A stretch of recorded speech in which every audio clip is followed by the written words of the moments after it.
This is Scott the Fix Guy with a really easy, fast repair to get your gas stove burner burning strong again and able to light better. We removed the burner cap, and now I'm just pushing a sharp implement down into the very center.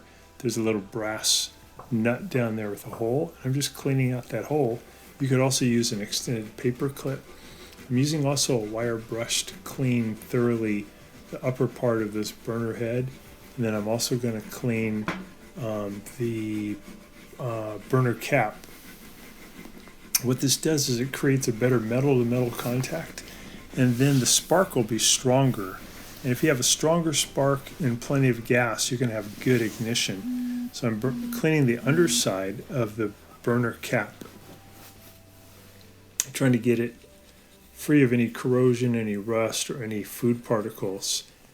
And then I'll put it back on and we'll give it a test. This was barely lighting before. So there we go. Pretty strong. So that's a quick way to fix a burner head that just doesn't light well or the flame's not very strong. So these two look really good. Hopefully that's been helpful to you and you get your burner going also. Thanks so much for watching and please subscribe.